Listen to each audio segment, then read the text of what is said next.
اعوذ باللہ من الشیطان الرجیم بسم اللہ الرحمن الرحیم۔ حضرت مولانا عمر پالنپوری صاحب کی آواز میں بہت ہی پیاری کارگزاری، انسانی مشین، بہت ہی پرانا بیان، 1996 کی کارگزاری بیان کی گئی ہے۔ تمام دوستوں سے گزارش ہے کہ بیان کو دیکھیں اور سمجھیں اور زیادہ سے زیادہ شیئر کریں اپنے دوستوں کے ساتھ اور بہن بھائیوں کے ساتھ کہ دین کا کام کس طرح پھیلنا چاہیے۔ جزاک اللہ، ماشاء اللہ۔ میرے محترم دوستوں اور بزرگوں، دنیا کے اندر زندگی بسر کرنے کے دو طریقے ہیں۔ ایک طریقہ وہ ہے جس پر اللہ راضی ہوتے ہیں، اس طریقے پر دنیا اور آخرت میں انسان کامیاب ہوتا ہے۔ دوسرا طریقہ وہ ہے جس سے اللہ ناراض ہوتے ہیں، جس پر انسان دنیا اور آخرت کے اندر ناکام ہوتا ہے۔ جس راستے پر چل کر اللہ تعالیٰ راضی ہوتے ہیں اس راستے کو سیدھا راستہ کہتے ہیں، صراط مستقیم۔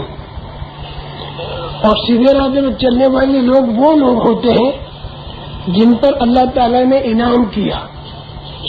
وہ انبیاء تھے، صدیقین تھے، شہداء تھے اور صالحین تھے۔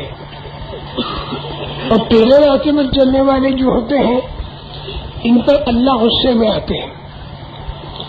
اس راستے کا نام مغضوب علیہم والا راستہ اور ضالین والا راستہ۔ اس راستے پر چلنے والا انسان جو ہے دنیا اور آخرت میں دونوں جگہ ناکام ہوتا ہے۔ اگر سیدھا راستہ جو ہے اس میں کرنا کیا پڑتا ہے؟ ایک طرف تو دل کا یقین ٹھیک کرنا پڑتا ہے اور دوسری طرف بدن سے تیار ہونے والے جو اعمال ہیں وہ ٹھیک کرنے پڑتے ہیں۔ دل کے یقین کو ٹھیک کرنا اس کا نام ہے آمن، اور بدن سے تیار ہونے والے اعمال کو ٹھیک کرنا اس کا نام ہے عمل الصالحات۔ اور یہ دونوں چیزیں ٹھیک ہوتی ہیں دعوت کے ماحول میں۔ اور دعوت زبان سے بھی دی جاتی ہے، عمل سے بھی دی جاتی ہے، اور دل کے اندر کی صفائی سے بھی دعوت دی جاتی ہے۔ وَمَنْ أَحْسَنُ قَوْلًا مِّمَّنْ دَعَا إِلَى اللَّهِ وَعَمِلَ صَالِحًا وَقَالَ إِنَّنِي مِنَ الْمُسْلِمِينَ۔ اس کے ذریعے دعوت کی فضا بنانا یہ کام تھا نبیوں کا، اب یہ کام ہو گیا اس امت کا۔ اب نبی کوئی آئے گا نہیں۔ پہلے انبیاء کرام علیہ السلام تشریف لاتے تھے اور وہ فضا بناتے تھے۔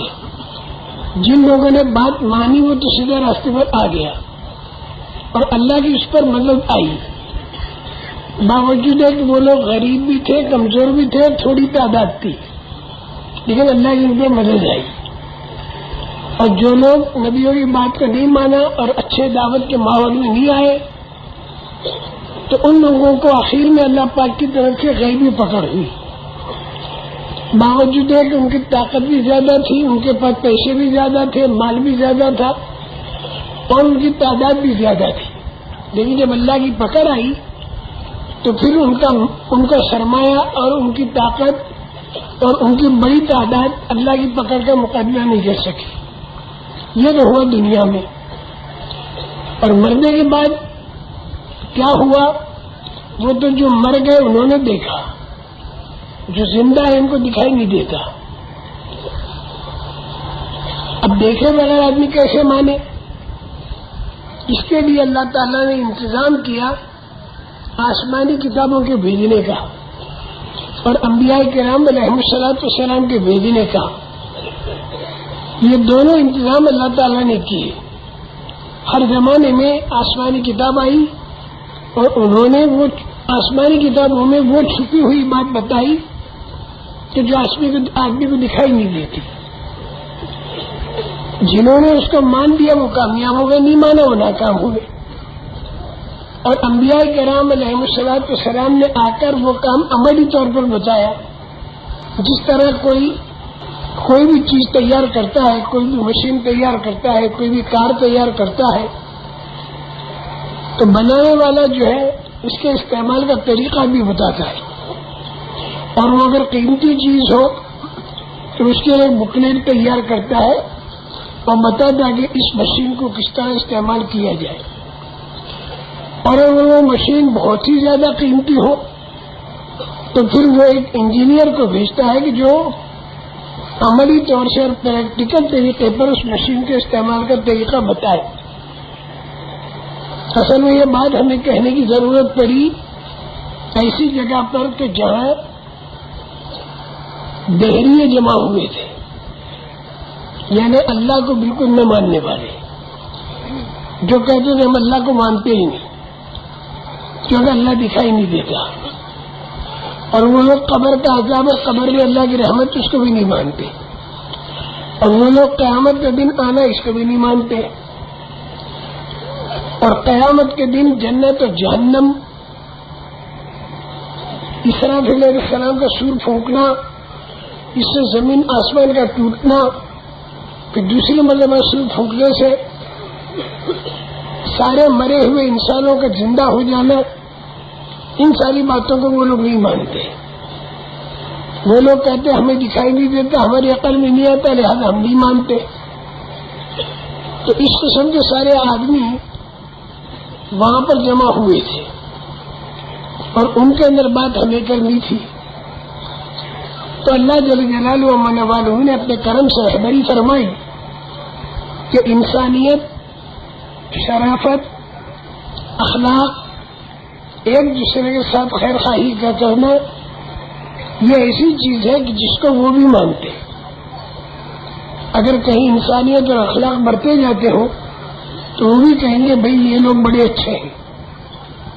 اگر کہیں پر دکاندار ناپ تول میں کمی نہ کرے، جھوٹ نہ بولے، دھوکہ نہ دے، غبن نہ کرے، خیانت نہ کرے، ملاوٹ نہ کرے، ناپ تول میں ڈنڈی نہ مارے، اس طریقے سے کوئی تاجر تجارت کرتا ہو کسی دکان کے اندر، تو یہ لوگ اس کو بھی سمجھیں گے یہ بہت اچھا آدمی. اگر اس کے سامنے انسانیت کی بات کرو تو انسانیت کی بات کو سن کے بڑا خوش ہوگا وہ. تو اب ہم نے اس انداز کی بات شروع کی اخلاق پر، شرافت پر اور انسانیت پر. کیا انسانوں میں سے انسانیت نکل گئی، اس سے سب پریشان ہے. انسانوں میں انسانیت آ جائے تو سب راحت میں رہیں گے. اب انسانیت کیسے آ گئے؟ اب اس کو دھیمے دھیمے ہم نے آگے بڑھایا. آگے بڑھا کے ہم نے کہا دیکھو پچھلی زمانے کے قصے بھی ذہن میں رکھ لو، آئندہ جو کچھ ہونے والا وہ تو ہمارے سامنے نہیں، لیکن پچھلے زمانے کے قصے تو تاریخ کی کتابوں میں لکھے ہوئے ہیں، وہ تمہارے سامنے ہے. تو جو قومیں تباہ اور برباد ہوئی وہ کیوں ہوئی، اور جو قومیں کامیاب ہوئی وہ کیسے ہوئی، یہ تو تم لوگ سب جانتے ہو. تو ہم نے ان سے کہا کہ بات اصل یہ ہے کہ انسان جو ہے یہ ایک مشین ہے، اور یہ مشین جو ہے خود نہیں بنی، اس کا کوئی بنانے والا ہے. اب یہ مشین بنانے والے نے جب بنائی تو اس کے استعمال کا طریقہ بنانے والے نے جو بتایا، اگر وہ اس طریقہ اختیار کیا تو کامیابی آئی، اور اگر وہ طریقہ اختیار نہ کیا تو ناکامی آئی. موٹر کے بنانے والے جو طریقہ بتایا اس طریقے پر اگر موٹر کو استعمال کرے تو موٹر برابر اپنا کام کرے گی. اور اگر آدمی یہ سمجھے کہ بھائی 47 کے اندر ہمیں آزادی مل گئی تو موٹر کے چلانے میں بھی ہم آزاد ہیں، جس طرح ہم چاہے چلاویں، تو اگر وہ بنانے والے کا طریقہ چھوڑ کر اگر موٹر کو چلائے گا کہ سامنے لال بتی اور پھر بھی چلا رہا، ابھی چاہے کو ایسا کرتا ہے واہ، تو وہ معلوم 47 میں ہندوستان کو آزادی مل گئی ہے، ہم آزاد ہیں جیسے چاہے چلائے. تو بنانے والے کے طریقے کو چھوڑ کر اگر وہ چلا گیا تو پھر آپ جانتے ہو کہ کیا ہوگا، کہ ایکسیڈنٹ ہوگا، ٹکر ہوگا. ہم نے کہا پہلے زمانے کے لوگوں میں جو پریشانی آئی، جیسے فرعون کا ڈوبنا، قارون کا دھنسنا، اور قوم عاد کا، نوح علیہ السلام کی قوم کا پانی کے سیلاب میں تباہ و برباد ہونا، اور حود علیہ السلام کی قوم عاد کا ہوا کہ طوفان کے اندر برباد ہونا اور شعیب علیہ السلام کی نافرمان قوم کا باوجود تجارت کی بڑی بڑی منڈیاں ہونے کے برباد ہونا، یہ سارا جو معاملہ ہوا یہ کیوں ہوا؟ اور ان کے بالمقابل تھوڑے تھوڑے آدمی جو تھے وہ کامیاب ہو گئے. موسیٰ علیہ السلام کے ساتھی بنی اسرائیل تھے وہ کامیاب ہو گئے. نوح علیہ السلام کی بات کے ماننے والے جو تھے وہ تقریباً 80 تھے، وہ 80 جو تھے وہ کامیاب ہو گئے. اس کی کیا وجہ؟ اس کو ہمیں سمجھنا چاہیے. تب نے کہا کہ اس کی وجہ یہ ہے کہ انسان جو ہے یہ ایک مشین ہے اور اس کا جو ہے بنانے والا ہے. انسان خود نہیں بنا. یہ 5.25 فٹ کا جو انسان ہے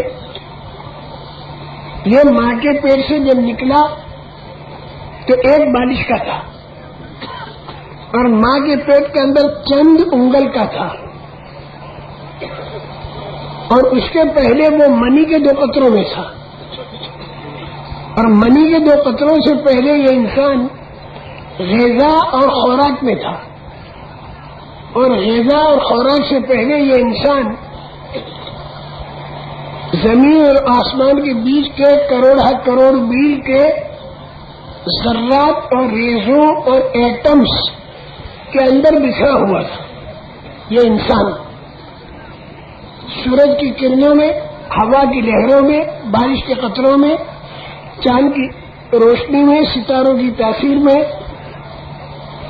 اور زمین کے ذرات میں اور کھاد کی گندگی میں یہ انسان بالکل بکھرا ہوا تھا. تو اللہ پاک نے اس پورے نظام عالم کو بلویا. جیسے آپ لوگ دہی ڈال کے بھی بلوتے ہیں اسے تو بھی نیچے چھاچھ رہ جاتی ہے، اس پر مکھن آ جاتا ہے. تو اس طرح اللہ پاک نے پورے نظام عالم کو بلویا اچھی طرح. کہ بلونے سے یہ ہوا کہ زمین میں سے غذا اور خوراک تیار ہوئی، اور یہ غذا اور خوراک جو تیار ہوئی تو اس کو مرد اور عورت نے کھایا. جب مردوں اور عورتوں نے کھایا تو پھر اندر جا کر وہ منی بنے، مرد اور عورت ملے.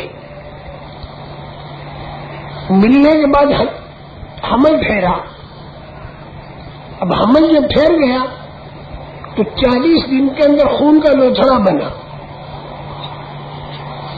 جس کو قرآن میں علقہ کہتے ہیں، اور دوسرے 40 دن میں وہ گوشت کا لوتھڑا بنا جس کو مدغہ کہتے ہیں، اور تیسرے 40 دن میں پوری شکل انسانی تیار ہو کر اور اس میں روح بھی پڑ گئی. 4 مہینے کے اندر اللہ پاک نے ماں کے پیٹ کی تنگ جگہ میں اور اندھیرے کے اندر بنا کر اس میں جان بھی ڈال دی. 4 مہینے کے اندر انسان جب کوئی چیز بناتا ہے تو کھلے میدان میں بناتا ہے اور اجالے میں بناتا ہے، اور انسان کو جو اللہ نے بنایا تو تنگ جگہ میں بنایا اور اندھیرے میں بنایا. اور نبی کریم صلی اللہ علیہ وسلم جو ہے یہ آخری نبی ہے. آپ کے بعد کوئی نبی نہیں آئے گا. نبیوں کا آنا بند ہوا لیکن نبیوں کا کام اس امت کے حوالے ہو گیا. اب نبیوں والا کام یہ امت کرے گی. اب نبیوں والا کام جب اس امت نے جب تک کیا تو اللہ کی مددیں آتی رہی. صحابہ کی پوری زندگی آپ لوگوں نے سنی، پھر تابعین کی زندگی، اولیاء اللہ کی زندگی، شیخ عبد القادر جیلانی رحمۃ اللہ علیہ کی زندگی، کیسی پاک زندگی، ان کے کس طرح اللہ پاک کی مدد ان پر آئی. بغداد کے اندر ہے شیخ عبد القادر جیلانی رحمۃ اللہ علیہ جو ہے یہ بغداد میں ہے، اور ہم بغداد میں کئی مرتبہ وہاں پر گئے. قبر کے اوپر جا کے ہم نے خوب اللہ پاک سے دعا بھی مانگی، ایثار ثواب بھی کیا اور اپنی موت کو یاد بھی کیا. اسی طرح حضرت جنید بغدادی، اسی طرح اور بہت سے اولیاء اللہ گزرے ہیں. سرحد شریف کے اندر حضرت مجدد الثانی رحمۃ اللہ علیہ، اور اسی طرح ہمارے ہاں نظام الدین حضرت نظام الدین اولیاء رحمۃ اللہ علیہ، اور اسی طرح اجمیر شریف کے اندر حضرت خواجہ معین الدین اجمیری چشتی رحمۃ اللہ علیہ، اس قسم کے سینکڑوں نہیں ہزاروں نہیں لاکھوں اولیاء اللہ پورے عالم کے اندر پھیلے ہوئے ہیں۔ تو ان لوگوں نے زندگی اپنے قرآن کے مطابق گزاری، حدیث کے مطابق گزاری، تو اللہ تعالیٰ کی ان کے اوپر غیبی مدد آئی۔ جب غیبی مدد لوگوں نے اللہ کے ولیوں کے ساتھ دیکھی تو اللہ کے ولی کے ساتھ سب جڑ گئے، اور انہوں نے کہا بھائی ہمیں بھی ان کی بات ماننی چاہیے کہ ولی بننے کے لیے ایمان کو ٹھیک کرنا پڑے گا، اعمال کو ٹھیک کرنا پڑے گا، رسول کریم صلی اللہ تعالی علیہ وسلم کے طریقے پر زندگی لانی پڑے گی۔ تو بھائیوں اور بہنوں، بزرگوں، جس طرح ہم نے مولانا عمر پالنپوری صاحب کی آواز میں یہ پیاری کارگزاری سنی، جس میں بتایا گیا ہے کہ اپنی زندگی کو کس طرح بسر کرنا چاہیے۔ ایک تو ہے انسان کا بنایا ہوا مشین جو کہ اس کے اشاروں سے چلتا ہے، اور دوسرا ہے اللہ تعالیٰ کا بنایا ہوا نظام، قانون، جو اللہ تعالیٰ کو خوش کرے گا تو اللہ تعالیٰ کے احکامات کو بروئے کار لا کر اپنی زندگی بسر کرے گا، جس طرح ہمارے انبیاء علیہ السلام اور ہمارے پیارے پیغمبر حضور پاک صلی اللہ علیہ وآلہ وسلم نے زندگی بسر کی، تو اسی طرح ہمیں بھی اپنی زندگی بسر کرنا چاہیے دین کے لیے، تاکہ آخرت ہماری سنور جائے۔ جزاک اللہ، ماشاء